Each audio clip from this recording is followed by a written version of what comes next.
چند روز از بین میگذشت. صحابه ها غمگین بودند. پیغمبر خدا از آنها پرسید چرا غمگین هستین؟ از چه حالت؟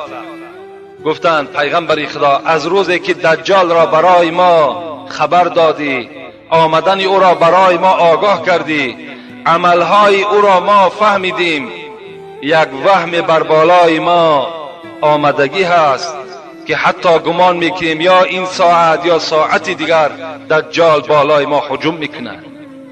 رسول اکرم گفتند ای اصحاب من، تا زمانی که من در بین شما هستم شما از دجال نترسید، زیرا اگر دجال این لحظه ها برایت این بدبخت، من با او مقابله میکنم و یا من شکست میدهم. لیکن رسول اکرم چی گفتند؟ این مما اخاف علیکم من بعدی من زهرت دنیا و زینتها. لکن از دجال دیده ای امت من بر شما از این لذت دنیا میترسم. از دجال دیده من میترسم که بعد سر من این دنیا شما را فریفته میکند، شما را از راهی حق برای ناحق میبرد. برای این دنیا شده شما دین و آیین تان میفروشین، برای این دنیا شده شما با یک برادر مؤمن محاربه میکنین. این معجزه پیغمبر بود.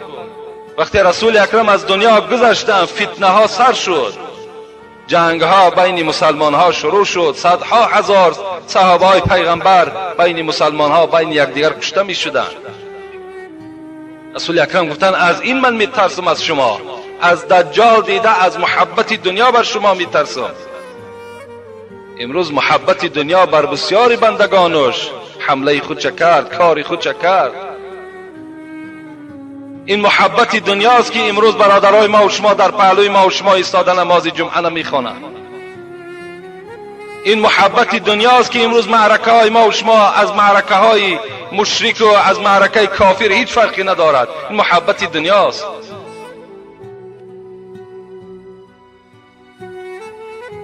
غیر الدجال اخفف علیکم من الدجال الائمه المضلین. ای امتی من، از دجال دیده من گفت از دیگر دجال ها می ترسم. این کلام دجال هاست، پیشواهایی که مردم گمراه میکنند، از اونها می ترسم.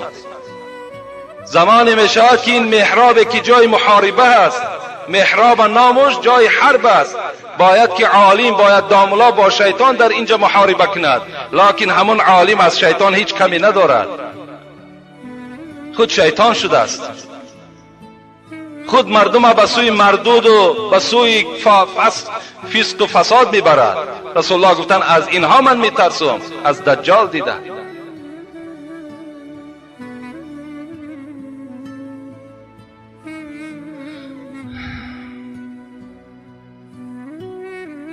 دجال رسول اکرم بیان کردند ظهور میکند از بین عراق و از بین دولت شام. امروز دولت شام دولت سوریه هست، سیریه میگه ما و شما. از بین همین دولت شام و از بین دولت عراق این دجال میبراید. رسول الله گفتند وقتی که این دجال، این فساد کننده عالم میبراید، خیلی جوانی تنومنده هست و موی سر او جنگیله هست. دعوا میکند، میگوید من خدای یک و یگانه هستم و انه اعور. پیغمبر خدا گفتند ای امتان من، تمام شکل و خصلت‌های دجال را برای شما چنان معین و چنان خبر میدهم که هیچ پیغمبری مثل من بر شما خبر دادگی نیست. وقتی وی میبراید جوان تنومند، مویهای سر جنگیله و پس سر او با روایت مسلم هم میآید که بسته شده است، مثل بعضی از همون مویهایی که از پس سر کاکل میکنند، بسته شده است و وی دعوا میکند خداست وای خدا نیست، انه اعور، وای کور است، یک چشمی راستش کور است. و ان الله لیس باعور، پیغمبر میگوید حالان که خدای شما کور نیست، این کور است. مکتوب بین عینی کافر، پیغمبری خدا گفتن بین دو چشمش با حرف های کلانی که خواه با سواد باشین خواه بی سواد باشین نویسانده شده است همین مرد کافر است. بر روایت دیگر می آید که 3 حرف نویسانده شده است، کاف، ف، ر، خودش کافر می دهد، تا که شما بشناسین این همان دجال است. دنیا را فساد می کند. هر محله که داخل می شود زنهای اونها را تجاوز می کند، فرزندهای اونها را گمراه می کند و به سوی خود دعوت می کند. اونها در حال قبول می کنند. گفت پیغمبر برای چی؟ برای که در پهلوی راستش میگه جنت دارد، در پهلوی چپش میگه دوزخ دارد. مثل که شما امروز آینه نیلگون را نظر میکنین، تمام صورتها را میبینین، در پهلوی وی میگه آشکارا شما همون باغها شو در این طرف عذاب آتش میبینید. کسی که ایمان نمی آرد در دوزخش می پرتاید، کسی که ایمان می آرد و در جنتش می پرتاید. پیغمبری خدا گفتند شما همان دوزخش اختیار کنید و جنت است، شما همان دوزخش اختیار کنید و جنت است، جنتش اختیار نکنید که وای دوزخ است. اگر شما بخواهید گفت امت من از این مکر و اصلا دجال گفته چی را میگویند؟ من برای شما لغت دجال فریبکار، فریبگر، مکار، شیطان را دجال میگویند. در ما و شما دجال های زیاد برآمد. مردم از راه اسلام و خدا ترسی پس گرداندند، اونها هم دجال ها بودند. حتی رسول اکرم گفتند لن تقوم ساعت حتی یبعث دجالون کذابون قریبا من 30 کلهم یزعم انه رسول الله.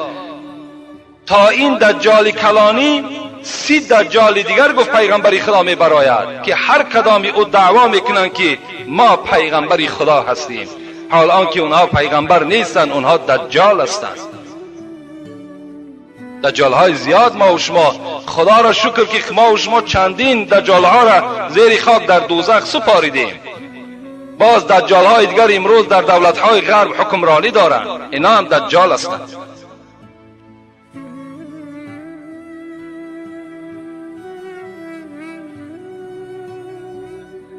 پیغمبری خدا گفتند دوزخش اختیار کنید و جنت است. مغیره میگوید هیچ کس مثل من از پیغمبری خدا در باب دجال بسیار سوال نمی کرد. از او پرسان کردم پیغمبری خدا میگویند دجال همراه خود یک کوه پر از غذا و نان دارد، آیا حق است؟ گفت بله حق است. وای به منزله یک کوه چی دارد؟ از غذا، از خوردنی ها دارد. هر قبیله و هر محله که ایمان میارد از این غذا بر اونها عطا میکنند. مثل امروز ما و شما را یاردم ها میتن.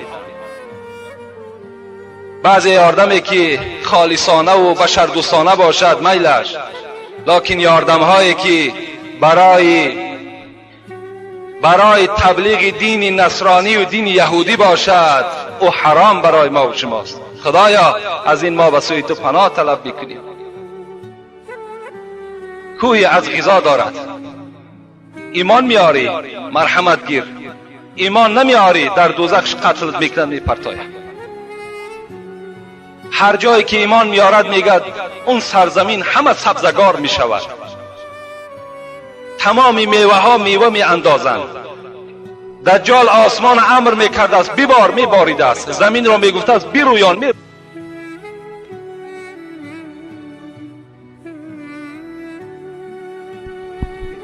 شاید که با این قدر سحر اکثر مردم رجوع به سوی این دجال کند.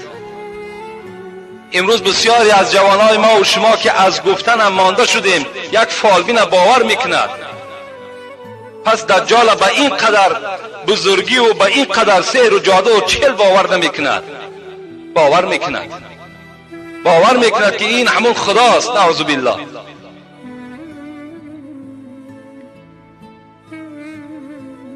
وقتی میگد به پیش یک ساحل میگذرد، به پیش یک دریا همین دجال میگذرد، چی میگفته است؟ اخرج کنوزکی، ای دریا، چیزی که در داخلت از دولت و سهولت و چیزهای قیمت بها داری همش بیرون بردار.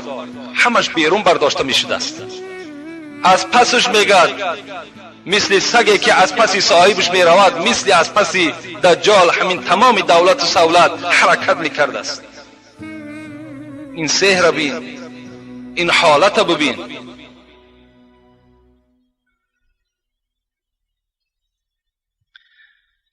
مغیره میگوید پرسان کردم پیغمبری خدا، این با این قدر سحر کلان شما گفته تمام دنیا را دور میزند غیر مکه و غیر مدینه، تمام درآمدگاه های مکه و مدینه از فرشته ها خداوند پاسبان میگذاشته است، این بدبخت در این دو شهر پاکیزه داخل شده نمیتوانست است، دیگر تمام جا در داخل میشده است. رسول الله حرکتش چگونه هست؟ پیغمبر گفتند چگونه که از پس یک ابر بهاری باد سخت میوزد، ابر چگونه حرکت میکند، این دجال حرکتش همچنان است. رسول الله گفتند، از رسول الله سوال کردند با این قدر فساد و با این قدر سحری که دارد حیاتش چند روز است؟ چند روز حیات داشته باشد؟ رسول الله گفتند 40 روز. همگی 40 روز در روی دنیا گفتیم باقی میماند. برادرای عزیز، این افسانه نه، این حکایه نیست، این حقیقت است از پیغمبر صادق، از پیغمبری که خداوند در سوره نجم او را بیان میکند و ما ینطق عن الهوى ان هو الا وحی یوحى. این محمدی که در بین شماست هیچ سخن نمیگوید تا اگر من بر او کس فرمان ندهم. این پیغمبر سخنی مرا میگوید، وای افسانه برای شما نمیگوید. 40 روز گفت در روی زمین حیات دارد.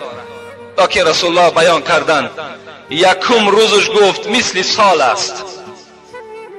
یک روزی اولش گفتند مثل گویا که یک سال، چگونه ای که ما و شما 365 روز در یک سال حیات داریم، مثل همین دراز میکشد. دویم روزش پیغمبری خدا گفتند مثل یک ماه است. سوم روزش گفتند مثل یک هفته است.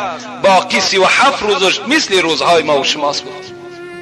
همگی حساب کردم 1 سال و 2 ماه و 14 روز را تشکیل میداد است. دجال در روی این زمین 1 سال و 2 ماه و 14 روز حیات میدید است. در این 1 سال و 2 ماه و 14 روز تمام دنیا را فساد میکند. تمام دنیا را فساد میکند.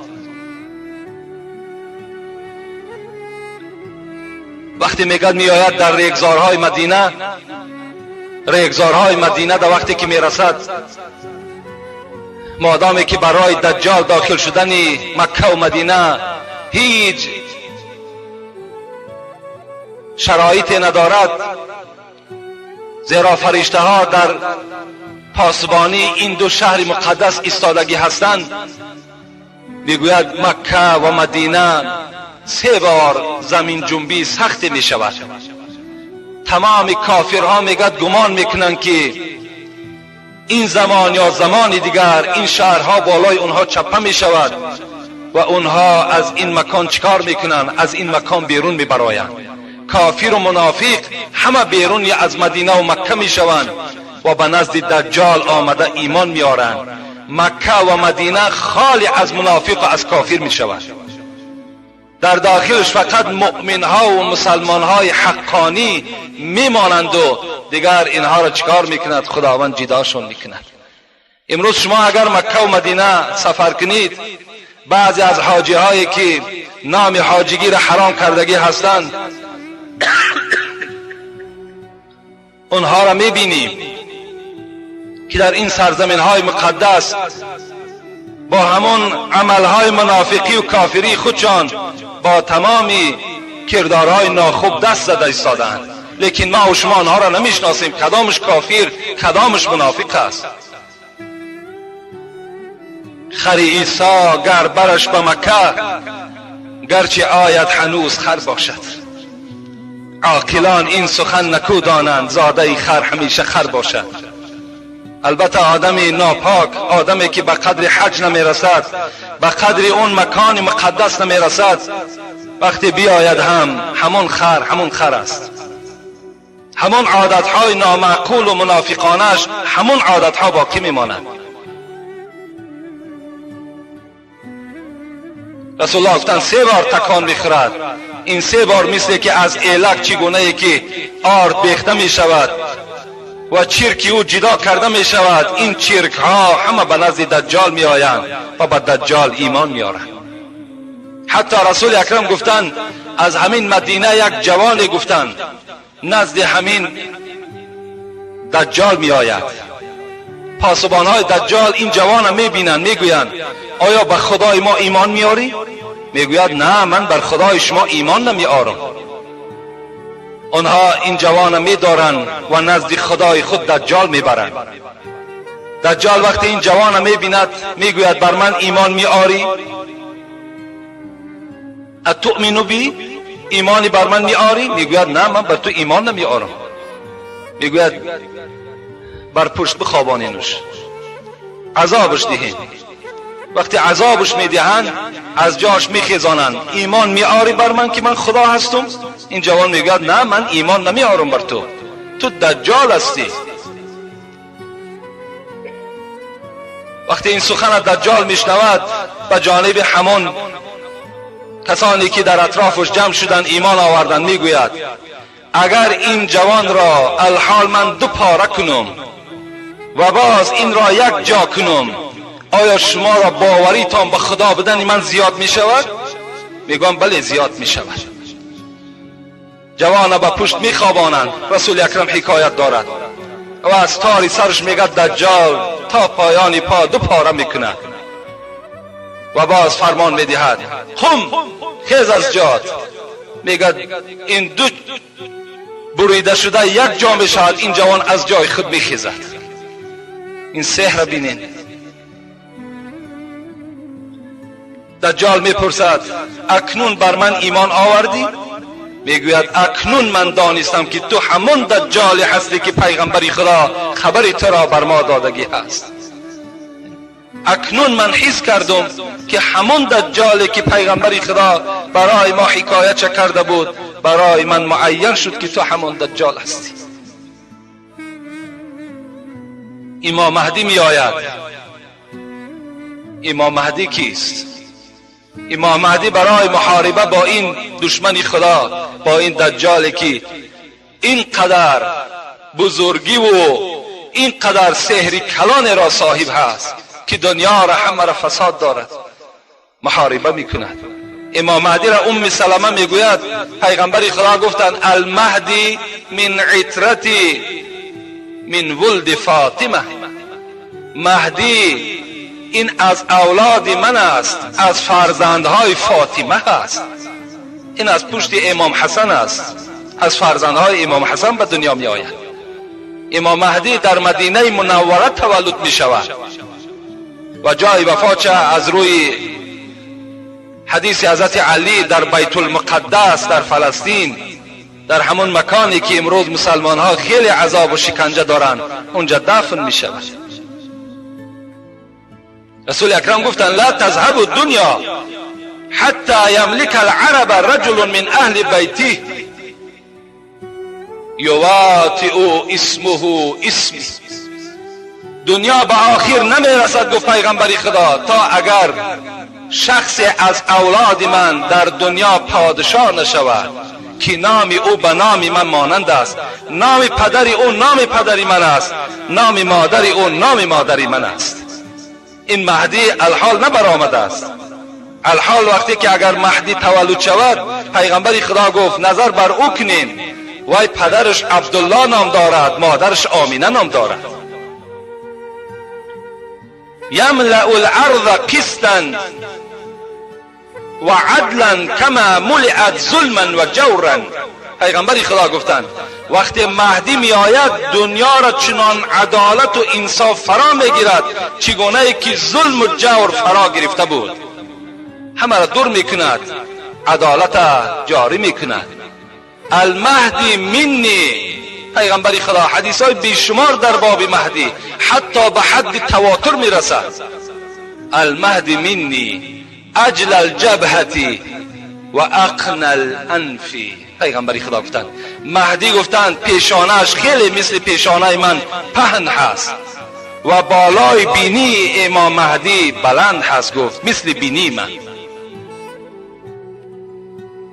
این امام مهدی می آید با این دجال محاربه می کند که رسول اکرم در یک حدیث دیگر می گوید لون عربی جسمه اسرائیلی فی خده ایمن خال کانه کوکب دری. مهدی را گفتند چهرهش چهره عربی هست، جسدش باشد مثل جسد اسرائیلی هست، یعنی جسدی بسیار با تنومندی دارد. در پهره روی از راستش یک خالی هست که مثل ستاره باری درخشان است. گفتند نشانه امام مهدی را پیغمبرم بیان کرده.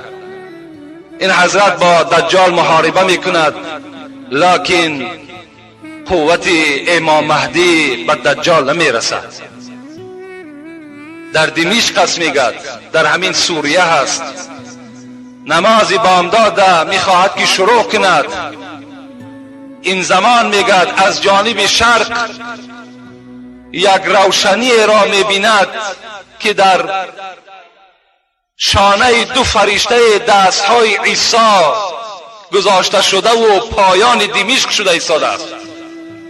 رسول اکرم حکایت کردند در حالت محراب دا میخواهد که نماز اقتدا کند، میبیند که از آسمان مثل که یک عسکری که پرتافته میشود با پراشوت های خود، حضرت عیسی میگد دستهاش در شانه دو فرشته و همچنان میگد پایان به زمین میشود. برای یاردم امام مهدی میآید. حضرت میگوید وقتی که میفراید مثل که نو از حمام برآمده باشد، چهرهاش پر آب عرق است. وقتی خم میشود میگد این عرق ها میچکد، چکره چکره به زمین میغلطد. وقتی حضرت عیسی راست میشود این چکره های عرق میگد در تار سرش مثل همین ستاره ها درخشان است. امام مهدی میگه طلب میکند عیسی مرحمت نماز خلق خوانده شود، میگوید نه این نماز توست. حضرت عیسی به حیث یک امت پیغمبر میفراید، به حیث پیغمبر نه، به حیث یک امت پیغمبر مثل ما و شما امت به زمین میفراید. این نصرانی هایی که امروز میگویند عیسی را قتل کردیم، خداوند در سوره کهف به ما و شما میگوید اعوذ بالله من الشیطان الرجیم و ما قتلوه و ما صلبوه ولکن شبه لهم. خدا میگوید این عیسی که مردم نصرانی میگوید ما او را قتل کردیم و او را چارمیخ کردیم، به دار کشیدیم، این همان عیسی نیست. خدا میگوید بل رفعه الله الیه، بلکه عیسی را من نزد خدا آوردم. خدا در سوره کهف به ما و شما خبر میدهد. این دعوای امروز اینها باطل است.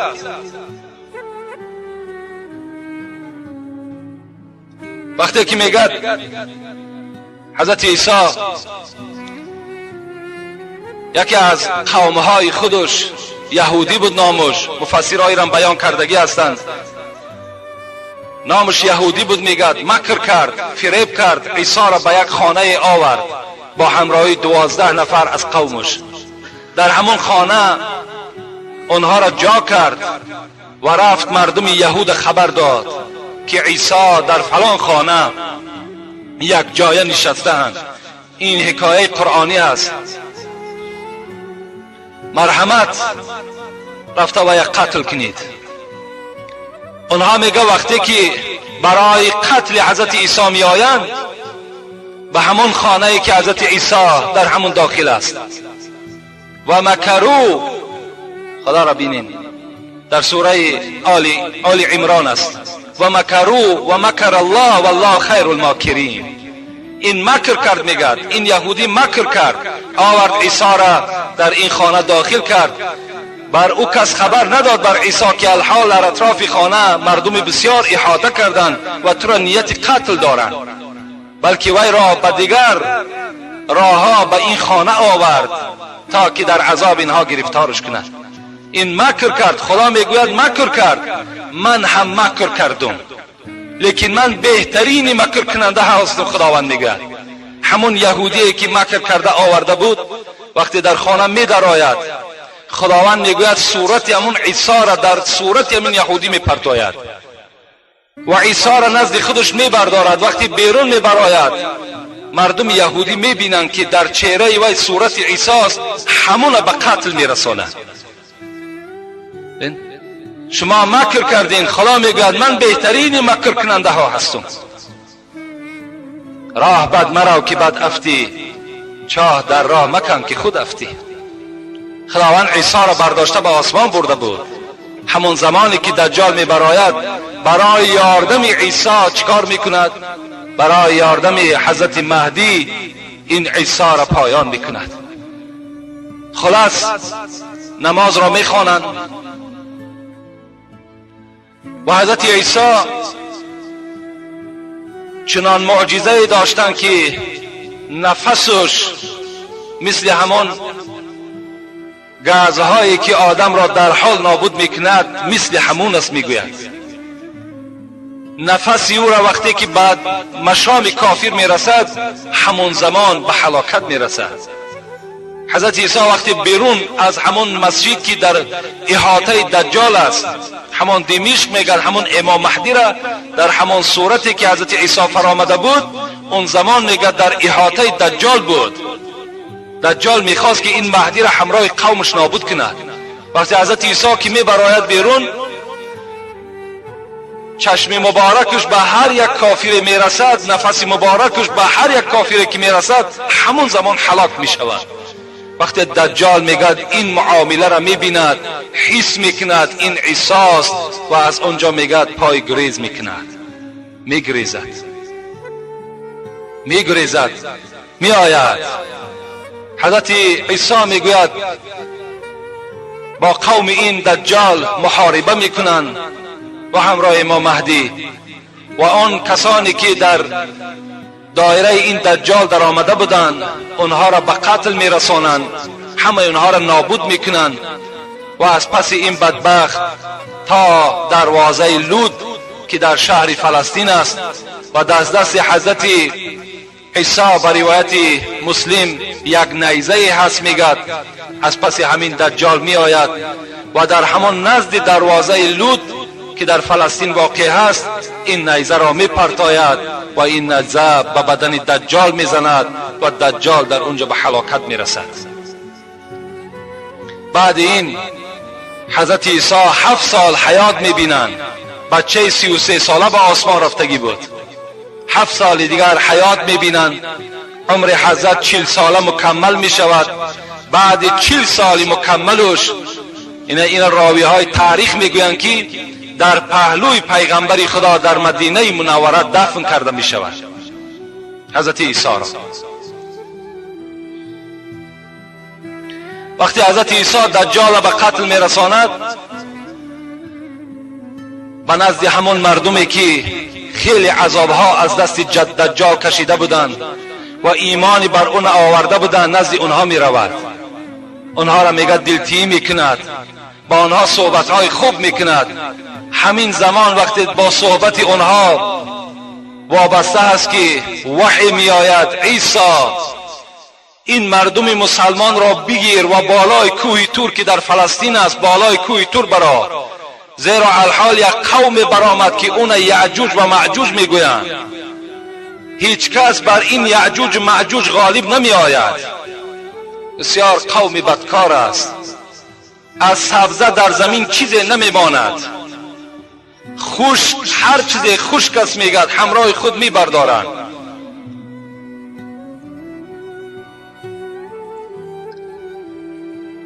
حضرت عیسی این قوم میگیرد و بالای کوه طور میبراید.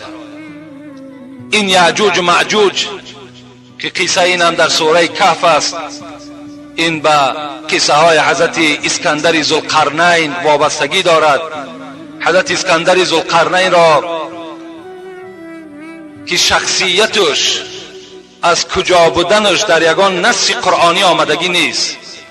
یعنی در قرآن از شخصیت اسکندر این ذوالقرنین چیزی خبر نه آمده است که وای از کجاست و کدام آدم است. لکن صاحب تفسیر انوار القرآن میگوید این همان اسکندر مکدانی است که دنیا را تسخیر کردند. لکن این قوم میگد اشکال برای ما آورد، زیرا اسکندر مکدانی کافر بود و شاگرد ارسطو بود، شاگرد افلاطون یا اریستاتل بود. اون کافر بود. میگوین نه، این یک لقب اسکندر رومی گذشتگی بود. این لقب ذوالقرنین از همان در این شخص ماندگی است. بعضی ها میگن نه، میگن یک پادشاه مسلمانی بود، لقبش به همین اسکندر ذوالقرنین آمده رسید. تفسیر کابلی میگوید مادامی که از مشرق به مغرب که این اسکندر سیر کی کردگی بود، از این خاطر وای ذوالقرنین میگویند، از این خاطر وای را ذوالقرنین میگویند. لکن بعضی مفسرها بر اینند، بر چی هستند؟ میگویند که تفسیر الاساس میگوید این اسکندر همان کروش کبیر است که در عصر 6 پیش از میلاد، الحال 2004 است، 2004 از میلاد حضرت عیسی تا این جانب، پیش از این در عصر 6 این اسکندر میگد کروش کبیر است. زیرا میگد ما یک تمثال یا یک هیکل در ایران یافتیم که 2 شاخ داشت و 2 پر داشت. این ذوالقرنین گفته شخصی را میگویند که صاحب 2 قرن، صاحب 2 شاخ است. این همان کروش کبیر است. یعنی در این مفسرها هر خیل اختلاف های زیادی آوردن، لکن شخصیتش برای شما باز خبر میدهم. در قرآن چیزی گفته نشده است. ما باید که یعنی هرچی مفسرها هم گفتند، ما با این اسکندر ایمان داریم. این قصه قرآنی است، باید که ما فقط عبرت گیریم. فقط اینش هم مفسرها هم گفتند که این از قوم حضرت ابراهیم است که با دعای حضرت ابراهیم، با این نتیجه که از غرب تا مشرق همه را سیاحت کردند و همه را گشتند، این از دعای حضرت ابراهیم بر اون نصیب شد. وقتی همین در یک موضع رسیدند که اون موضع را الحال مفسرها میگویند همین کوههای بلند کوکز است، یا بعضی ها میگویند نه بین ارمنستان و بین آذربایجان است، بعضی ها میگویند نه بین ترمیز و بین هند است. علل خصوص هر گونه مفسرها بیان کردند. این حضرت وقتی که در اونجا میرسد، حضرت اسکندر یک قوم مسلمانی میگوید یک ترجمانی دارند، می آید با حضرت ذوالقرنین صحبت میکنند که از جانب همین دره به ما یک قومی هست که آزار زیاد میدهد، چی خوب میشود که همین بین شما دیوال کنی. یعنی در 2 طرف میگد کوههای خیلی بلنده بود که این یعجوج و معجوج به اونجا برآمده نمیتونید. و بین او را من خلاص برای شما گپ میزنم، بین او را میگد حضرت اسکندر با آهن بندی چیکار میکند؟ با آهن بندی دیوالی میکند که این دیوال حتی در عصر 15 هم صاحب تفسیر انوار قرآن میگوید این یک کشفیات پیدا کرد که باب الحدید نامش گذاشتند. این در پس دریای امو دریا هست. ای خداوند داناست در کجایی که نباشد، قصه قرآنی است، ما به این ایمان داریم.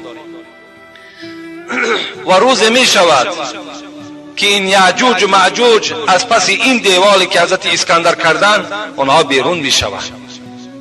و همان روز وقتی که بیرون می شدند، ما قصه را تا اینجا آوردیم، یعنی تمام زمین فساد میکنن، همه را میخورن، همه را نابود میکنن. حتی رسول اکرم گفتن یک کله گوساله 100 تنگه طلا قدر پیدا میکنه، هیچ چیز در اینجا نمیماند. حضرت عیسی غمگین می شود، میگوید خدایا، میگوید این قوم نابود کن تا که از عذاب اینها ما در امان بمانیم. خداوند دعای حضرت عیسی را قبول میکند و یک کرم نغف میگوید، در لفظ حدیث میآید فیرسل الله الیهم النغف فی اعناقهم، یک کرم را که در بینی حیوانها یا از گوسفند و از شتر در ذکر کردن می شود، یک کرم سفیدی هست و یا میگه خداوند روان میکند در گردن هر کدامی او که میزند همون زمان وی نابود می شود. حضرت عیسی خداوند امرش میکند پایان می شود، می آید نگاه میکند که هیچ مکانی خالی از این یعجوج و معجوج نیست، همه هلاک شدند. دعا میکند زمین ها همه بو میگیرند، خدایا این قوم بدبو را از روی زمین بردار. خداوند میگوید در اینجا یک پرنده هایی که مثل گردن اشتر دارند میگد روان میکند و این جسدها را از اینجا میبردارند و در جایی که خدا خواسته باشد برده میپرتایند. و بعد این گفتن پیغمبری خدا چنان سیری و چنان پوری می شود که حتی یک دانه انگور برای یک محله کفایت میکند. رسول الله گفتند یک گاوی شیرته گفتن برای یک قشلاق کلان شیرش کفایت میکند. اینقدر سیری می شود. بعد 7 سال که حضرت عیسی زندگی میکنند از دنیا میگذرند و یبقى شرار الناس یتحارجون فیها تحارج الحمر و علیهم تقوم الساعه. پیغمبر خدا اینجا سخن انجام دادن، گفتم بعد حضرت عیسی چنان یک قوم بدکار باقی میماند در روی زمین. یتحارجون بسیار کلمه غلیظ است که در کوچه ها چگونه که یک خر بالای خر دیگر میپرد، این انسان ها در قد کوچه همون عمل های خر انجام میدهند. در قد کوچه در نزد چشم مردم آزاد چکار میکنند؟ با یک دیگر همین معامله را میکنند.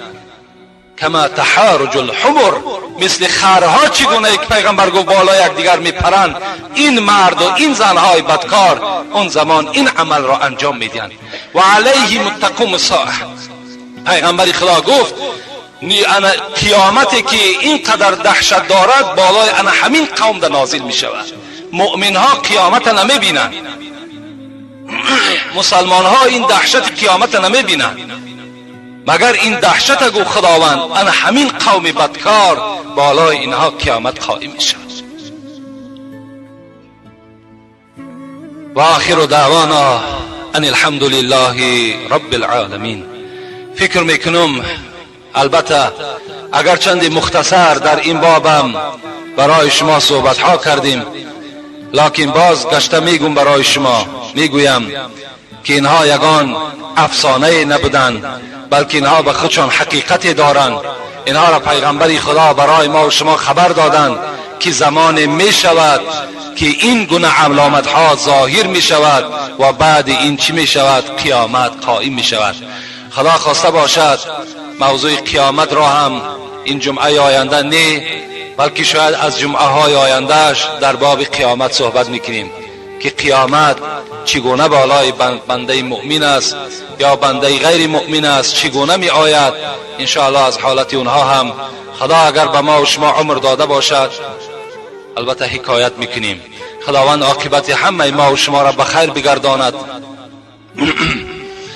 خدای مهربان مراد و مطلوب های همه ما و شما را حاصل بگرداند و خدایا از جمیع این فتنه ها و از جمیع علامت ها این بندگان مؤمنت را خدایا نگه بداری و خدایا در دل همه ما بندگان محبت خودت را، ایمانت را، اسلامت را، قرآنت را جایگیر بگردانی. ربنا آتنا فی الدنیا حسنه و فی الاخرة حسنه و قنا عذاب النار برحمتك یا ارحم الراحمین.